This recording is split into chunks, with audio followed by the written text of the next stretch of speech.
My name is Rosalind F. Stallman, and I'm 27 years old. About 6 months ago, I walked out of my parents' house for what I thought was the last time. I didn't slam the door. I didn't yell back. I didn't even pack much.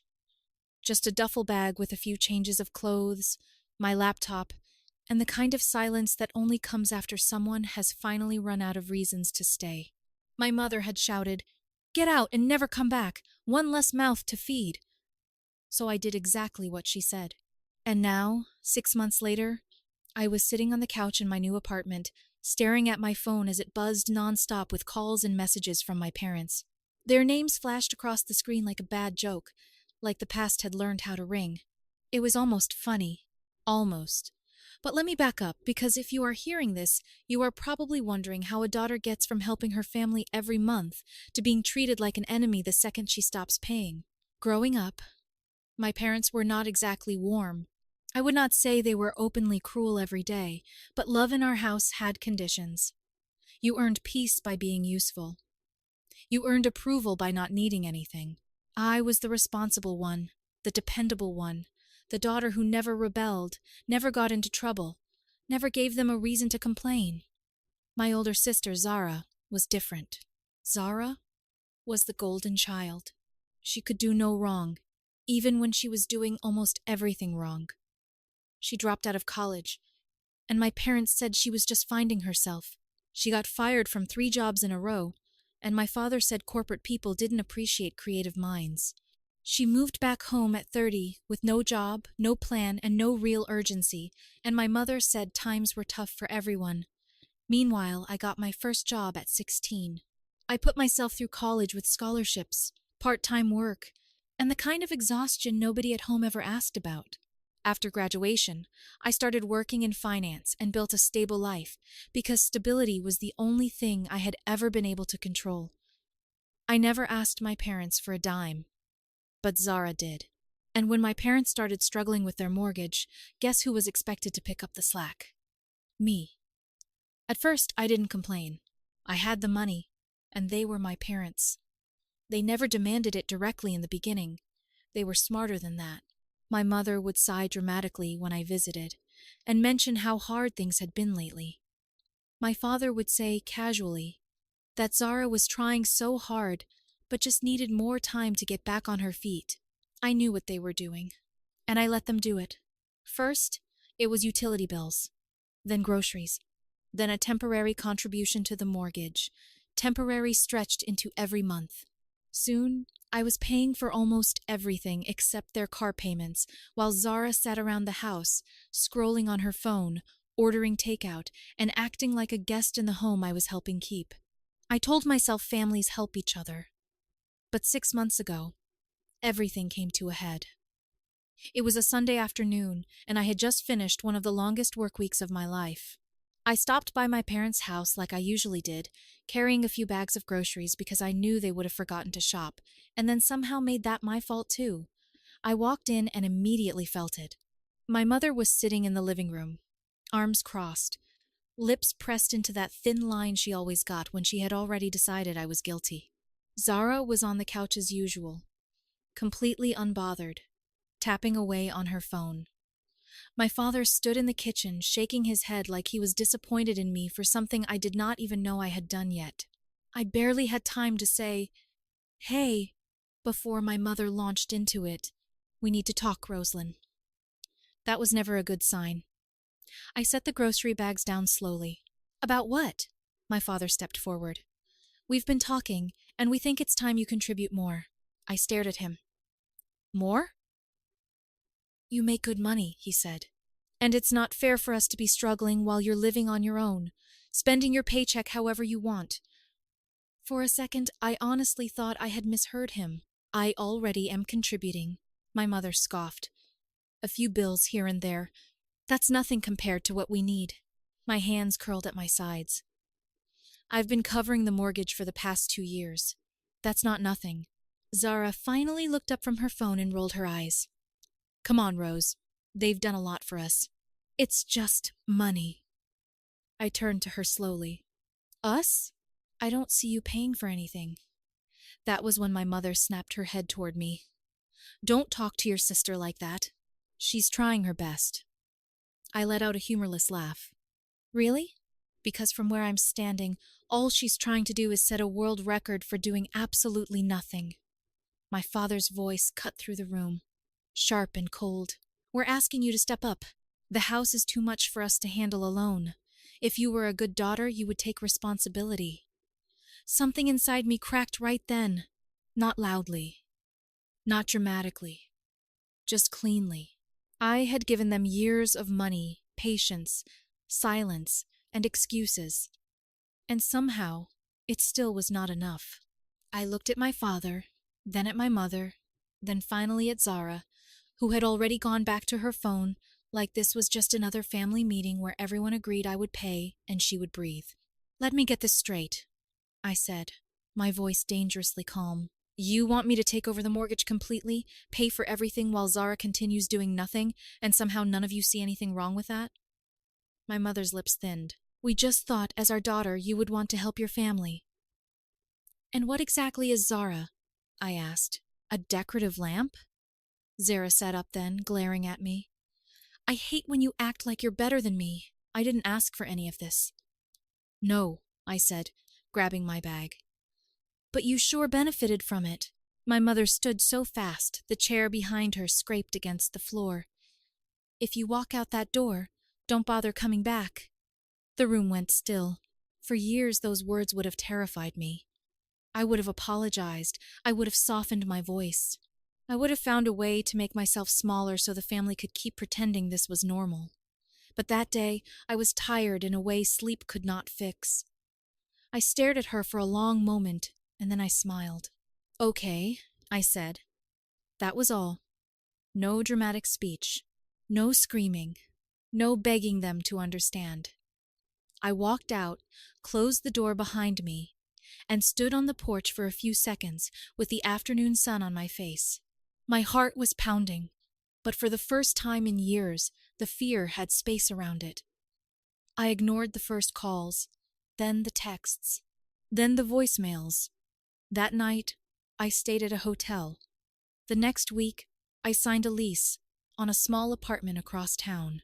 It was not fancy. The kitchen was narrow, the bathroom sink dripped, and the view from the bedroom window was mostly a brick wall.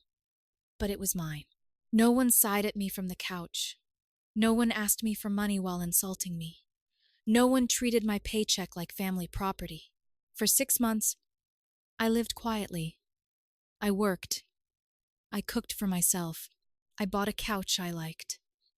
I slept without waking up to emergency texts about bills that somehow always became my responsibility. Sometimes guilt hit me out of nowhere, usually late at night, when my mind replayed my mother's voice saying, "One less mouth to feed." But every time I almost reached for my phone, I remembered the way they looked at me that Sunday. Not like a daughter, like an account balance. Then today happened. I was sitting on my couch in sweatpants, drinking coffee and scrolling through emails when my phone buzzed. My father's name appeared on the screen. For a moment, I just stared at it. After 6 months of silence, this was what he texted. "Why haven't you paid the mortgage this month?" I read it twice. Then I laughed. Not loudly, not happily. Just one cold little laugh that escaped before I could stop it. Of course. Not, "How are you?" Not, "We miss you." Not, "Maybe we were wrong." Just money. I typed back, "Oh, I thought I wasn't welcome." The explosion came instantly. My phone started vibrating against the coffee table like something alive. Messages from Mom, Dad, even Zara. I did not touch it at first. I just sat back, arms crossed, watching the notifications pile up. I could already imagine them. My mother furious, asking how I could do this after everything they had done for me. My father trying to sound reasonable before losing patience. Zara acting like this had nothing to do with her, while still expecting me to fix it. Curiosity finally won. Mom texted, "What is wrong with you? How could you do this to us?" "The bank just called. We're late on the mortgage payment," Dad texted. Rosalind, this is serious. We can't afford to be behind. We could lose the house. Call me now. Mom texted again. You think you're punishing us, but you're just hurting your family. Then Zara. Seriously, you know they don't have the money. Are you really going to let Mom and Dad lose the house just to prove a point? There it was, the guilt trip, right on schedule. I let them stew for 20 minutes. Then Dad called. I let it go to voicemail. Mom called. Voicemail. Zara texted again. Answer your phone. This isn't funny. I smiled. Funny was exactly what it was. For years, I had poured money into that house with no questions and no complaints. The second I stopped, everything started collapsing.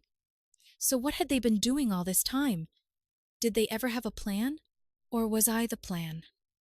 Finally, I replied with 3 words. Not my problem. 10 seconds later, Mom called again. This time, I picked up. The second I answered, she was screaming. How dare you? You can't just abandon your family like this. I kept my voice calm, like how you abandoned me the moment I stopped being useful. Rosalind, we need your help. We trusted you. No, I said. You trusted my bank account. There's a difference. She sucked in a breath. Don't you dare talk to me like that. You told me to get out and never come back, I said. So I did. And now that the money stopped, suddenly I'm family again. For once, she went silent. Then my father's voice came through. He must have taken the phone from her. Rosalind, he said, lower, controlled. We just need a little help. Just this month. If you don't help, the bank could start foreclosure proceedings. I felt something twist in my chest. Not guilt, anger, because this was how they always did it. They pushed until I gave in, then acted like my sacrifice was proof of their love. Sell the house, I said. My mother exploded in the background. We can't sell the house. This is our family home. Sounds like a personal problem. Dad inhaled sharply. Be reasonable. Reasonable? I repeated. Like asking Zara to get a job? There was a pause. Then my mother snapped. Zara isn't built for that kind of responsibility. And there it was, the truth, spoken out loud. I laughed softly. So I was punished for being responsible, and Zara was rewarded for being useless. Thank you for finally confirming it. Rosalind, Dad warned. No, I said. I'm done. Then I hung up. For the first time in my life, I did not feel like a bad daughter. I felt free. A few hours passed, and I was feeling good. Really good. I stretched out on my couch, flipped through random TV channels, and enjoyed the kind of quiet I had never known when my family still had access to me. No one was asking for a transfer. No one was sighing dramatically about bills. No one was turning Zara's laziness into my emergency. Then my phone rang again. I sighed, already expecting my mother, but when I checked the screen, I actually laughed. Zara. I let it ring out. A minute later, a voicemail appeared. I played it on speaker, mostly because some bitter part of me wanted to hear exactly how far she would go. Rosalind, Zara started, her voice low and serious, like she had suddenly been promoted to family spokesperson. You really messed up this time. Mom's crying. Dad's freaking out. You need to call them back and fix this. I rolled my eyes. Fix this. Like I had set the house on fire instead of simply refusing to keep being their personal emergency fund. Zara continued. You're being selfish. You think you're proving some big point, but all you're doing is destroying this family. If you don't pay the mortgage, I swear... I deleted the voicemail before she could finish. Zara had always been full of empty threats. What was she going to do? Get a job at me? Yell from the couch? Weaponize helplessness with more confidence? Before I could put my phone down, another text came in from Dad. You don't seem to understand the gravity of the situation. This isn't just about us. If we lose the house, you won't have anywhere to come back to either. I stared at that message, then laughed. Come back? They still thought I was waiting somewhere in the emotional hallway, bags packed, hoping they would let me return if I behaved. They really believed the threat of losing access to a house I had been thrown out of would scare me. I typed back. I seemed to be doing just fine without it. That must have struck a nerve because 2 seconds later my mother called. Against my better judgment, I answered. I hope you're happy, she screeched. No hello, no pause. Just straight to emotional warfare. The bank called again. We have days before they take our home. How could you do this to us? You mean the home I apparently had no right to exist in anymore? I asked. That one? Don't you dare mock me. Oh, I dare, I said, surprised by how calm I sounded. I really, really dare. She made a furious noise, but I kept going. Let's recap. You told me to get out and never come back. You said one less mouth to feed. So I left and never came back. Now you're angry because I did exactly what you told me to do. That's not the point. I think it is. You don't understand, she snapped. This house means everything to us. It's the house you grew up in. And yet the second I stopped paying for it, it started collapsing like a house of cards. Strange, isn't it? Silence. I leaned back against the couch, my eyes narrowing as a thought settled into place. Actually, I have a question, I said. What exactly was the plan here? What are you talking about? You knew I was covering the mortgage for years, so what was the plan? If something happened to me? If I lost my job? If I got sick? If I finally said no? Or did you just assume I would keep working forever while Zara watched? My mother's breathing changed. That was when I knew. Something was wrong, bigger than they were admitting. You didn't think that far ahead, did you? I said softly. Rosalind, stop this. No, I've been thinking. Maybe it's time Zara steps up. She lives there rent-free, seems fair. My mother actually laughed. Zara, don't be ridiculous. She isn't built for that kind of responsibility. There it was again. That sentence should have hurt. Instead, it sharpened me. So, I was built for it, I said, meaning I was punished for becoming dependable. You were always the responsible one, she said, like that explained everything. No, I replied. I was trained to be useful and then blamed for being tired. She went quiet. Then I smiled, though she could not see it. Tell you what. Since I'm in such a generous mood, I'll call the bank. Her tone changed instantly. You will? Yes. I'll call and ask how long you've actually been behind on payments, because there's no way this problem started the moment I stopped paying. Dead silence. I sat forward. Oh, I said. You didn't think I'd figure that out? Rosalind, listen. You've been missing payments for months, haven't you? Even while I was sending money. No, that's not. I wonder what else I'll find out. Maybe how much of my money actually went to the mortgage, and how much disappeared into whatever mess you and Dad didn't want me to see. Her voice dropped into panic. Don't call them. That was all the confirmation I needed. I hung up. For a moment, my apartment was completely silent, except for the refrigerator humming in the kitchen. Then my phone started blowing up again. Calls, texts, voicemails. Mom. Dad. Zara. Over and over. I ignored all of them. Instead, I opened my banking app and scrolled through years of transfers. Thousands and thousands of dollars sent like clockwork. Mortgage help. Groceries. Utilities. Emergency repairs. Temporary support that had somehow become permanent tribute. If the mortgage was still delinquent, then what had they been doing with my money? The question sat in my chest like a stone. So I called the bank. It took a while to get through, but when I finally reached a representative, I kept my voice calm and professional. Hi, I said. I used to help handle my parents' mortgage payments, and I'm trying to understand the status of the account. After a few verification questions and a long hold, the woman came back on the line. Ma'am, it appears the account has been delinquent for nearly 8 months. 8 months. I closed my eyes. So even while I was sending money, the payments weren't being made? A pause.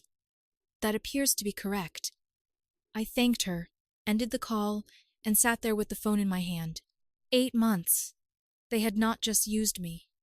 They had lied to me. And suddenly I was not just free. I was furious.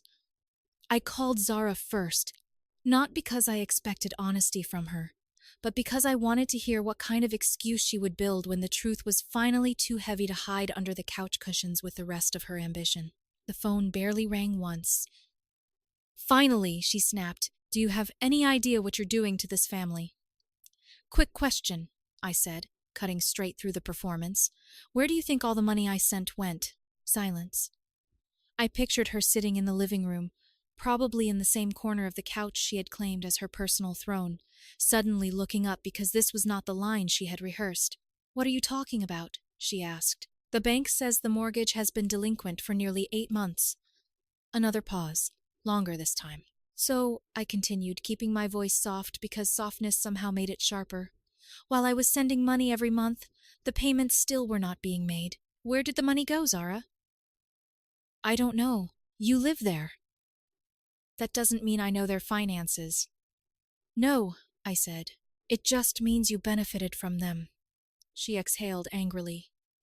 "You always do this. You always act like everyone is beneath you because you have a job and a savings account. I act like everyone is beneath me because I asked where thousands of dollars disappeared. They're our parents, Roslyn." "There it is," I said. "The family shield. Use it whenever accountability gets too close."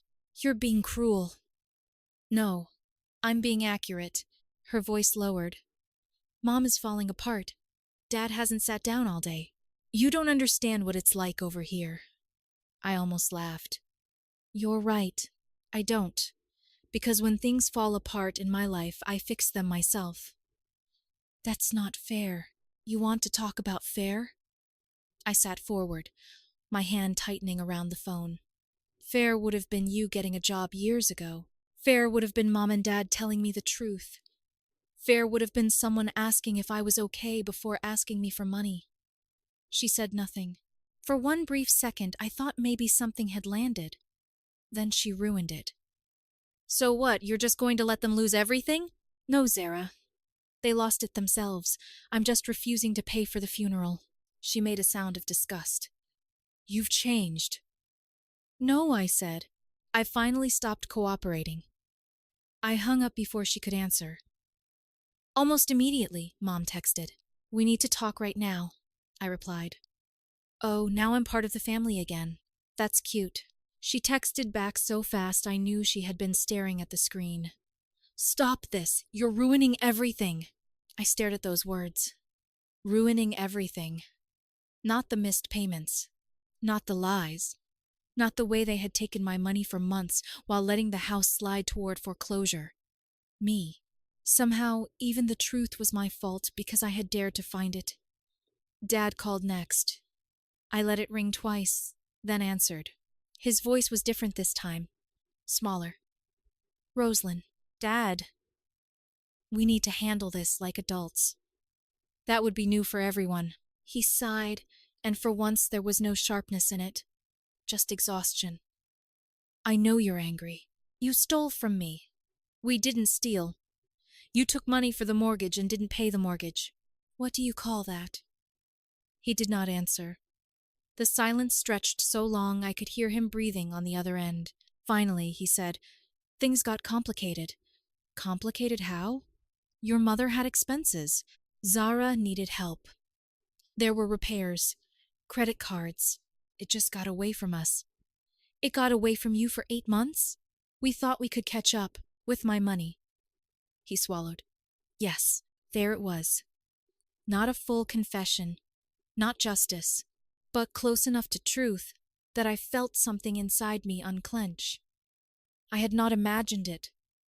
I had not been selfish. I had not abandoned helpless people. I had been funding a lie. Dad's voice cracked. "I'm sorry." I closed my eyes. For years I had wanted to hear those words. I had imagined they would feel warm, healing, like a door opening in a room I had been locked inside since childhood. But they did not feel like freedom. they felt late. "You're sorry because the house is in danger," I said.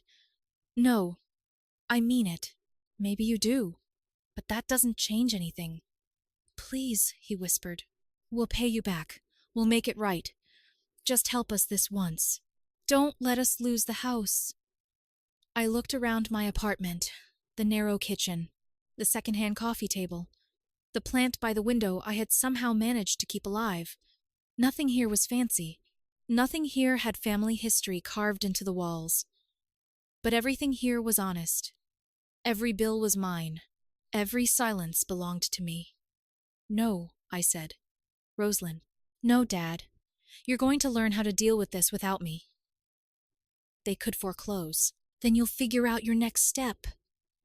"What about your mother?" "What about me?" The question came out quieter than I expected. He had no answer. That was the answer. I ended the call. Mom sent 10 more texts after that. Some angry, some pleading, some full of old lines about sacrifice and family and how daughters should not turn their backs on the people who raised them. Zara sent one final message calling me heartless. I did not respond. Instead, I turned my phone off. The apartment went silent.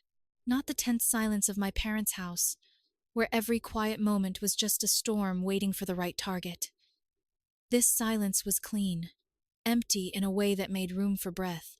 I sat there for a long time, feeling grief and relief move through me like two rivers crossing. I was not happy my parents might lose the house. I was not celebrating their panic. Some part of me would always remember being a little girl in that hallway, listening to my mother hum while cooking, believing home meant safety. But that little girl had grown into a woman who paid for safety she was never given, and I was done. Over the next week, I did not send money. I did not answer calls. I did not let guilt drag me back into the same burning building just because they were finally coughing on the smoke. Through a cousin, I heard they were talking to the bank about options. Zara had apparently applied for 2 jobs, though she complained loudly about both. My mother told relatives I had abandoned them. My father said less. Maybe one day they would understand. Maybe they would not. But I understood. I understood that responsibility without love becomes exploitation. I understood that being dependable does not mean being disposable. I understood that walking away from people who only value what you provide is not betrayal, it is survival. 6 months ago, my mother told me to get out and never come back. For once, I obeyed her. And it was the best thing I ever did.